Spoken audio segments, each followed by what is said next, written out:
Alexa, hi. Thanks for joining us today. Thanks for having me. Can we start by having you introduce yourself and provide a few background details? Sure thing. So my name is Alexa. I'm a mum of one. I've got a 9-year-old daughter. I'm a wife and I'm a rehabilitation counsellor. We are specialised counsellors that work with people with disabilities, injuries and chronic illnesses, and mostly focusing within the return to work, vocational assessment and career development space. In my day job, I'm an operations manager for a medium-sized rehabilitation provider based in Sydney, and I also have a volunteer role as a board director for the Australian Society of Rehabilitation Counsellors. Fabulous. Thank you. We'll come back to your career and what you're up to there shortly. Before we do that, can you just explain a bit about your disability, your condition, and whether you were born with it or it was through an accident? Sure. So I became disabled the day I became a mum. When my daughter was born, it was by emergency caesarean at 35 weeks. I had a number of pregnancy complications, and it was one of those rush through the halls like you see on Grey's Anatomy and things, got to get this baby out right now or something terrible is going to happen. So as you do, you sign all your consent forms and just make it happen. As I was sitting there and they were placing the spinal anaesthetic, I could feel shooting pain in my foot. Sort of called out, hey, there's something going wrong here. They went, oops-a-daisy, went up a level. Everything worked, delivered the baby, everything's okay. But the following morning when they got me up to go and get out of bed and start walking again, I took 2 steps and basically my legs went out from under me. They think they lanced my spinal cord as they placed that spinal anaesthetic. They were hopeful that it would come back. It's been 9.5 years and it hasn't. So I'm classified now as having an incomplete spinal cord injury. Okay. That would have been a lot, I imagine, in addition to having your first child. Absolutely. Experiencing that. Yep. That makes me quite emotional, sorry. But yeah, that is huge. I didn't realise that was the case. Yeah. Not what I signed up for, not what I expected. I am so glad my baby girl is okay. I would make the decision 1,000 times over. But it was an enormous adjustment. I walked into that hospital. I wasn't discharged for several weeks afterwards, and I had to learn to walk again before they would let me take my baby home. Wow. Yep. Can you explain to me then, as a designer, how your brace now fits into that situation? Yeah, so I've got very limited feeling and movement in my legs, particularly in my left leg. My injury is very one-sided. They think when they hit the spinal cord, they literally lanced the left side. So I've got very limited power in my hip flexor, quads, glutes, and no dorsiflexion, so no up and down movement in my left foot. So without the brace on, look, I can walk short distances on flat level surfaces. So like I could walk from here to the door and back again, but I fall over a lot. My physio doesn't describe me as a falls risk, he describes me as a frequent faller. So the brace prevents those falls. It allows me to do things like stand up to wash the dishes and cook and transfer from my chair to bed and the couch and all of those sorts of things. I like the fact that I can stand up if I'm ordering a drink from a bar or making a coffee and those sorts of things, but I choose to use my chair because it means that I can spend my energy doing the stuff I want to do. Sure. But it does also make it really hard to get dressed. And we'll come to that. Yeah. Now, if we just go back to your work life, as a woman in the corporate space, in a leadership role, can you talk through some of the challenges that you experience after you acquired your injury? Well, I think, I had twofold sort of impact because I was a new mum with a new mum body. Then I was on significant doses of painkillers, which helped me to gain quite a lot of weight.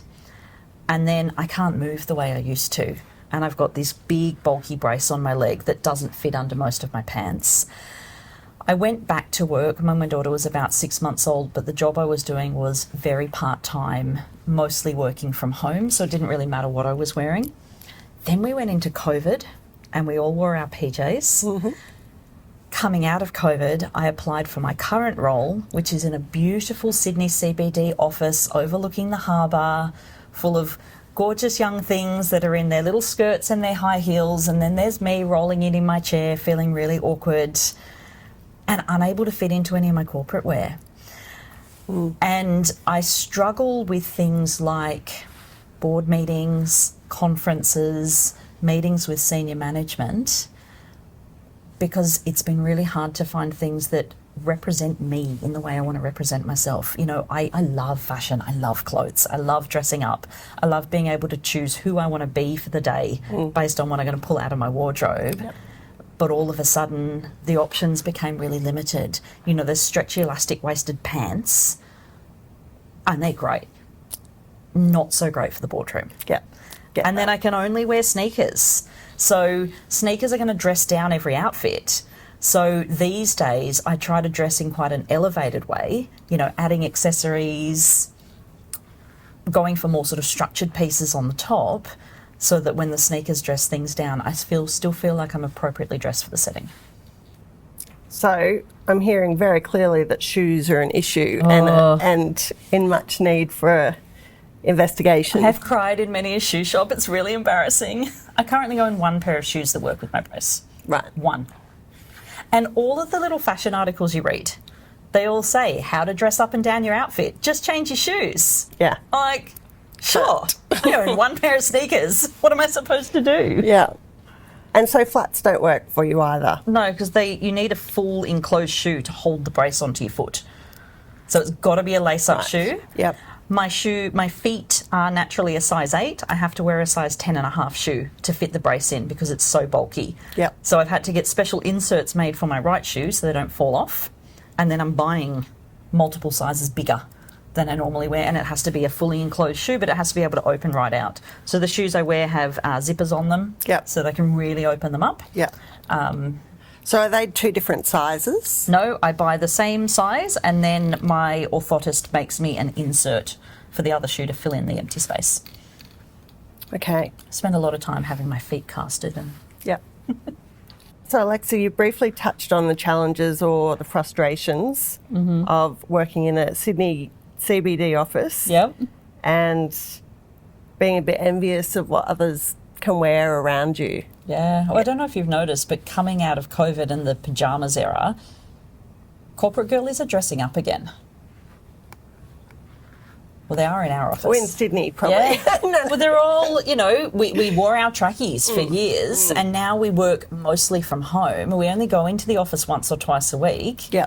And part of the appeal of going into the office is let's pull out all our nice stuff again. Yeah. You know, let's go out for lunch. Let's walk down the road for coffee. Let's go out for drinks after work. And we want to dress in a more elevated way because we want the option to go, yep, I'd like to go out to that nice restaurant for dinner. I want to feel like I sort of fit the scene. Yeah, sure. So explain to me why you feel like you can't do that. I just can't find anything that works. And what is it that what is it that would work for you? Pants that fit over my brace, things that I can put on by myself. My husband's a shift worker, so he leaves the house at 4:30 in the morning. And we've chosen not to have carers come into the home. We like being able to have our space as our space for our family. But it means that I need to be able to put things on by myself. And with tighter fitting pants, things that I can't get over my brace, I just can't do it on my own. I don't want to ask my 9-year-old to have to help me put my shoes on. Don't get me wrong, like, she's gorgeous. She will always help Mum tie her shoelaces on days when everything's too hard. But I just want to be able to sort of get on with it, get myself dressed, get out the door without lots of fuss. And I have spent hours upon hours in the big department stores trying on so many pairs of trousers and just can't find any that work. And then we're stuck in those change rooms that aren't big enough for your chair. I have a service dog. What do I do with her? Taking your kids shopping's a nightmare as well. But then shopping online, it's really hard to find out how wide are the pants across the thigh. Are they going to fit over the brace? Am I going to order these things and then get them sort of up to my knee and then, they don't fit on my left leg because the brace is too big? And then there's the whole send them back, order other sizes, or they'll fit through the legs, but then they're gaping around the waist because I've had to order a couple of sizes too big. So it's just the never-ending struggle. So then I end up just wearing dresses every day, which again is okay, but to me a dress and sneakers is what I wear on the weekend. Sure. And it just doesn't quite fit the way I want to present myself in the corporate space. Yeah, and there's nothing like a bit of variety as well. Absolutely. And it gets cold. I live in the Blue Mountains. Sometimes you need pants. So other than things like magnetic buttons, which your shirt has, making things easier to put on, you've talked about leg width. What about the cut of things? What are you looking for? Because you transition between standing and seated. So what works for you? High-waisted. We all sort of feel a little bit more comfortable, I think, when we're spending a lot of time sitting, if things aren't like digging in around our middle. And because I'm spending, particularly on days that I'm working in an office, pretty much the whole day in my chair, I don't want something that's going to be really constricting around my tummy. Yep. But I also want to feel sort of tucked in and, you know, I've had a cesarean. High-waisted pants help that situation. Pulled in. They really do. Yeah. Okay. And then you're wearing a jacket. So that was designed for a standing and a seated person. So tell me why that works for you. Well, the first bit's probably the length. So as I'm pushing around, she's not going to get caught in my wheels. I'm not having to sort of work out how I'm going to get into the chair. So I've got all my bits tucked in underneath myself. If I wear like a knee-length jacket, I spend a lot of time fussing around and making sure it's not going to get dirty. I like that the sleeves have enough room in them that I could pull them up and out of the way of my wheels. It's a bit tricky when I've got long sleeve shirts on underneath, but I'm not going to end up with dirty cuffs when I'm pushing around. I like that I've got enough room through the shoulders that I can reach back and push. I go quite fast when I want to, so I bet you do. you know, well, if I'm running late for a train, I need to be able to move. And it's got some stretch in it. So again, it's not restricting my movement. Okay, great. So one of the things that we've learned recently is that this year is the 50th year of Levi's putting the first adaptive jeans out. A long time ago. And I was quite interested in it when I was looking at things like the evolution of the button, what they did functionally, how we've moved to magnets, and then we found this about Levi's jeans. But what then happened was nothing. Really? Yeah. So for another 2 decades, adaptive jeans or adaptive clothing was very difficult to find unless it was bespoke, tailor-made or retrofitting using someone's sewing machine. So when was the first time you discovered adaptive clothing that you wanted to wear, and what was it? Adaptive jeans. And that was after I cried in the prosthetist's office after they gave me my CAFO and went, none of my trousers fit, what am I going to wear? And their very lovely receptionist said, well, my husband's an amputee, so not the same as you with your big bulky brace, but similar needs in terms of function. And here's the number for the seamstress he uses. He goes and gets zippers put in all of his pants. And I made some inquiries, and it was going to basically double the cost of my trousers. I'm 5'2". I already need to get about that much chopped off the bottom of every pair of trousers that I buy, so that's costing you $30 or so to get them tailored. I was then quoted between $60 and $80 to get zippers put in the side of my pants. Now, if you spend $100 to $150 on a pair of sort of mid-range jeans, that's then become a $300 pair of jeans. I'm very glad you touched on that. Yeah, and so I Googled, and I'm pretty good at online shopping. Online shop like a boss. So I basically just looked around, and I think I'd seen some ladies I follow on Instagram that had modelled some of the jeans as well, DM'd them and went, I know this is a cheeky question, but where did you get those pants from? They look amazing. Ordered a pair, ordered a second pair because I wanted another pair for when they're in the wash. So they're a winner. range, They're something and- we need to look at again, perhaps. Well, and I don't own any other jeans. Okay. That's all I have. And what's your comments? I mean, when you and I have talked off camera, you mentioned that while there's adaptive clothing out there, it's not necessarily styles that meet your needs. Can you just talk to that a little bit? Yeah, I mean, there's some great stuff out there, but it's not dressy enough for what I'm looking for. Yeah. You know, they do the thing where they talk about what are your style words, and mine have always been feminine, elevated, and colourful. And you can find colourful adaptive clothing. There's some gorgeous colours in some of the ranges out there, but a lot of it's gender neutral. And again, this is a gender neutral shirt. I love this, but it still fits my style personality, but none of it's as elevated as I want it to be. It's not tailored. It's appropriate for physio. It's great for taking my daughter to the park on the weekends. Comfy and wonderful for, you know, doing things around the house.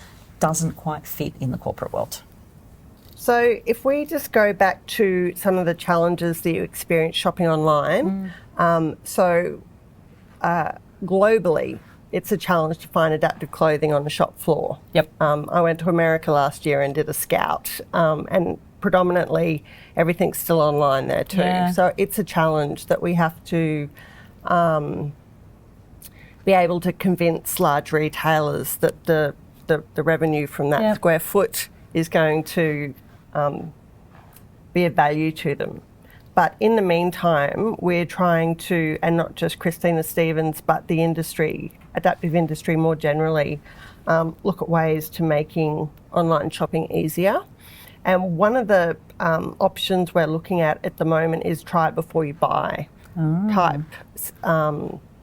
The new app out, and quite popular in the mainstream fashion industry, but I think for our industry particularly, where people have concerns because they have individual needs, that could work for us. So is that something that you would find helpful?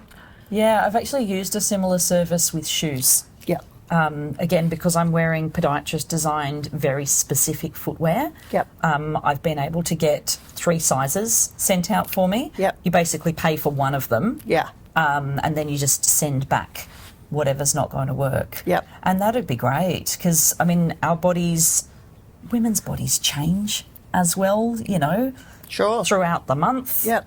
Sometimes we need 2 different sizes in our pants, and I will pick and choose which size I'm going to wear depending on how I want them to look and also how my body's feeling on a particular day.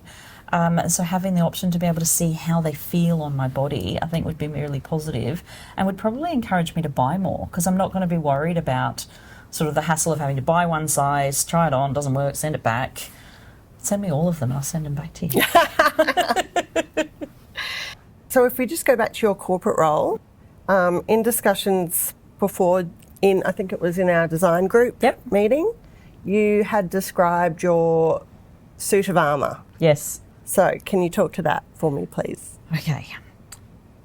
I work in an industry where we are serving people with disabilities. I haven't met another rehab counsellor with a visible disability.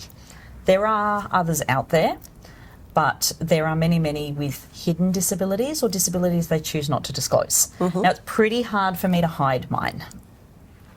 I watched a video of myself for some promotional thing I did a couple of years ago where I was walking and I was really concentrating and I thought, you've got this, no one's going to know. Watch the video back and I'm like, oh, goodness me. Yeah, the source of truth. The source of truth, absolutely. One of those legs is not listening to your brain. And I don't like the first question I get when I roll into a room being, oh my goodness, what happened to you?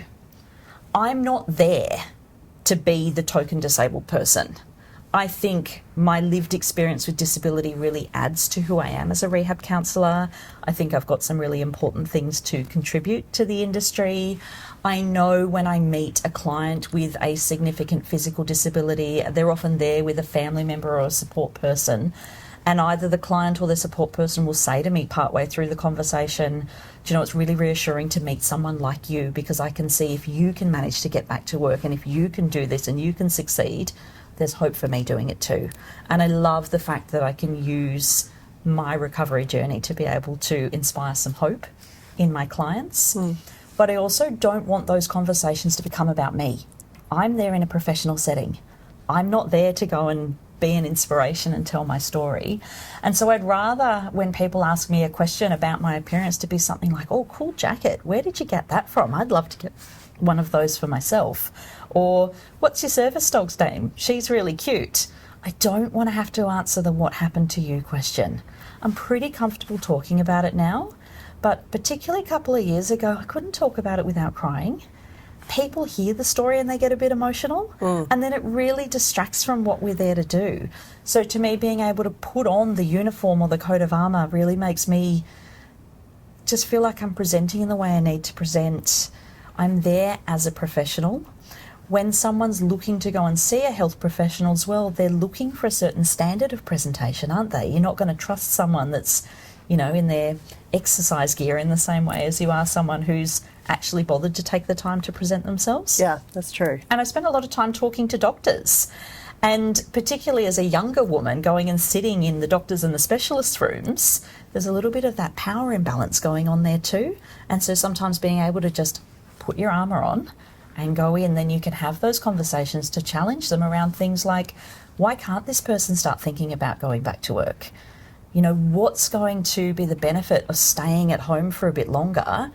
Why can't we go and try that volunteer job or that course? Or let's go and try a couple of hours, a couple of days a week. Let's just start. But presentation's important because otherwise they don't take you seriously. Love it. We've loved it since it came out of your mouth in that meeting, the suit of armour. So, without any influence from me, if we were to bring out your perfect outfit, what would that look like? Pretty similar to this, because it's a suit. This is what I used to wear to work. I'd love more colours. I have a blonde Labrador service dog, so I'd love light coloured pants because otherwise I walk around with a lint roller in my pocket. Yeah. But other than that, like, I feel like I can wear the same sort of thing as my colleagues are wearing, but in a way that works for me and my unique body. Yep. And functionality wise, is there anything that's missing in the market at the moment that would make your dressing in the mornings easier? Just think more of it, more choice. Yeah, the fact that I only own one pair of trousers, well, two of the same pair of trousers that works, but they're jeans. And I work in an office where jeans are not part of the dress code. We don't do casual Fridays. Sure. We need to be more dressy and elevated. So I have to wear a dress to work. Yep. Because until I got these, I didn't have anything else. And so it's just removing the element of choice. So in our last design group meeting, which you're a part of, Yep. you mentioned something specific that you would like to see for work. Can you tell us about what that was? Yeah, I think my exact words were, Jessie, I need my unicorn pants. And I described them as being high-waisted, wide-leg, black pants with a zipper up the side so I can get my brace on and off. And you said something shifty like, just hold tight. You might be surprised in a couple of months or something along those lines. And here we go. You've created the pants of my dreams. Well, that was good fortune. I think that they're already in the pipeline. Absolutely. And something that I'm looking forward to finally being able to release in May, which is our whole CS denim collection. And I don't know if you can feel it because you have a long sleeve shirt on underneath, but the black fabric in particular has been developed as brushed denim. So it will be soft and comfortable, but on the inside rather than traditional denim, it is lined. Yeah, it's lovely and fleece. soft inside. Yeah, for comfort, but also for people who have temperature regulation challenges, it will be warmer. And then we have the other denim fabric without that. So for people like you who also can overheat, that might be a better option. So we're just starting to explore those types of innovations, which we love calling was the lab created fabric in Pakistan. It was really cool when we were working with the engineers there. I think it'd be great for people with sensory challenges as well because the inside is so soft. And in traditional denim, particularly in a jacket that's a bit more fitted, it can feel a bit scratchy on the inside. And so I love that this is so nice and soft. And this is the kind of thing that I might suggest to some of my clients who don't have a physical disability but might have, you know, particularly some of my autistic clients that might have some preferences around how the clothing feels on their bodies. Yeah. I think they might actually really like something like this. Yeah, I particularly like that because I never wear denim jackets in their natural shell form because of that very reason.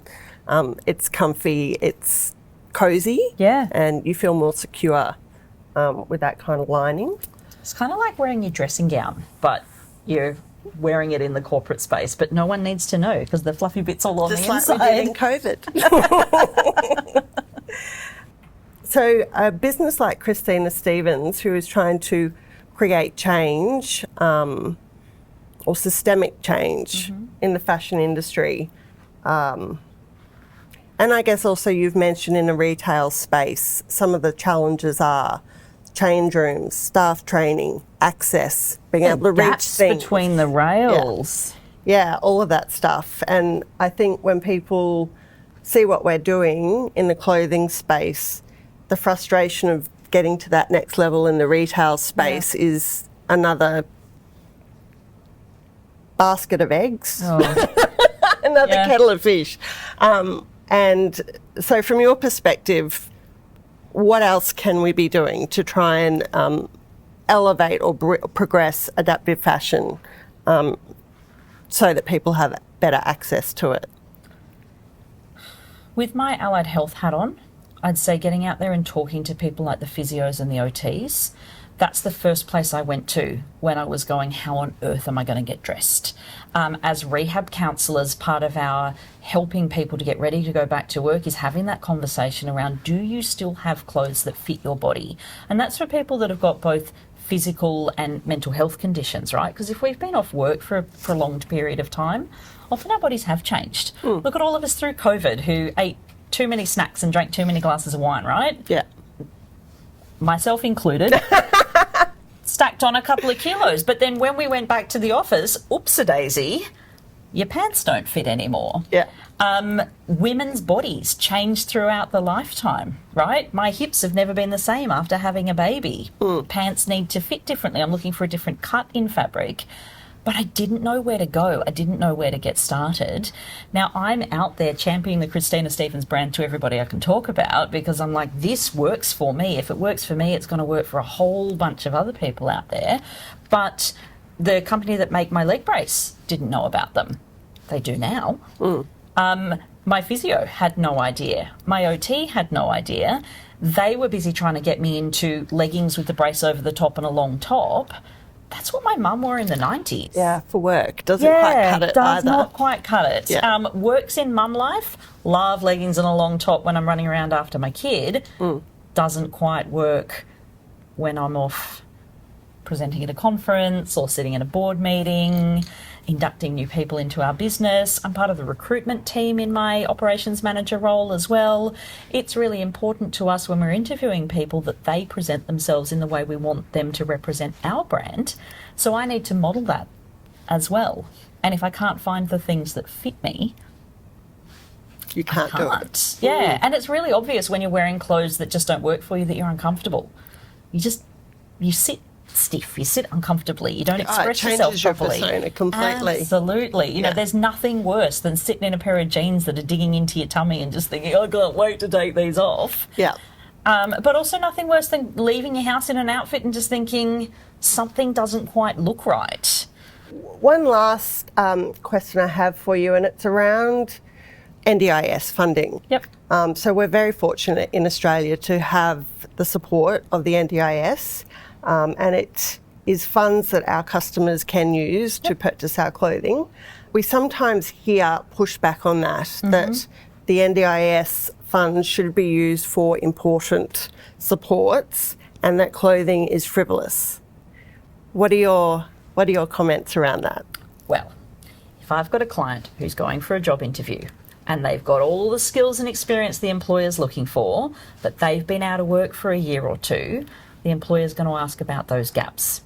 Now, if they're being compared to a candidate that's coming from another similar job into that role, they're probably going to pick the person that's already working in the industry, right? So unfortunately for people with disabilities, particularly if we've had a gap in our employment, we need to do absolutely everything we can to present ourselves in the best possible light. Now, a lot of the purpose of the NDIS is to encourage economic participation for people with disabilities. How do we participate in the economy? We get jobs.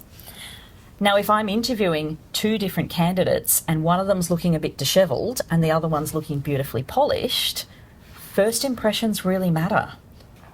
I'm going to assume I'm going for the person that's come along having taken the effort to present themselves professionally in a way I want them to represent my brand. So it's absolutely essential for people with disabilities. If we want to encourage and help people with disabilities to get jobs, to participate in the economy, to have meaningful community participation, the first step is dress them in a way that's going to make them feel confident and polished and prepared so that employers look at them and go, you've got it all together. I want you as part of my team. Because we do make judgments based on people's physical presentation, don't we? And I don't have a choice about being in a wheelchair, but I do have a choice in what I put on my body. I love that. Thank you. That's okay. Totally agree. I buy people clothes through their claims all the time. So, I work in the workers' compensation market predominantly, and I work with a lot of women who tell me that their body has changed since the last time they worked. They're on a reduced income. They're on a workers' compensation benefit. They can't afford to go into Myers and go and buy themselves a new outfit. So there's schemes through the New South Wales workers' compensation programs to be able to go and spend a couple of $100 buying them something to wear. And part of our preparation that we do with people is to say, go into your wardrobe, see if you've got something that's going to work for you, wear it to your next appointment. And then if that doesn't work, great, let's go and get you some funding, let's go and buy you something. Now, if we're doing that within the workers' comp market, why aren't we doing it within NDIS? The NDIS model, a lot of it was based on the way we do things within workers' comp. NDIS is it's a baby scheme, really. It's only been around for a decade. We're still learning, we're still developing. But if we're doing things really well in this space, it just stands to reason we should do it in the other one. But we are doing it. We are doing it in the NDIS space now. You think we can do it better? I just think the planners could have a better understanding of the fact that if you want to get a job, if you want to be able to go and volunteer and do things at your kids' school and go out for dinner and, attend that family wedding, you need to be able to present yourself in the way you want to present yourself. And I'm hearing from my clients that there's pushback. Like you said, it's frivolous. It's not a necessary thing. It's illegal to leave your house without clothes on. So you're asking the wrong girl. It is a big challenge, and it's part of our promotion and marketing more generally. Being a nascent category of clothing, is educating people, and plan manager pushback is becoming less and less. But absolutely, originally when we started, it was a big hurdle.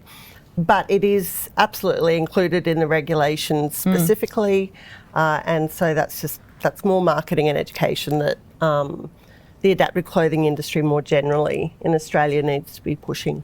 Absolutely. I don't have the choice to go to Kmart and buy a $30 pair of pants.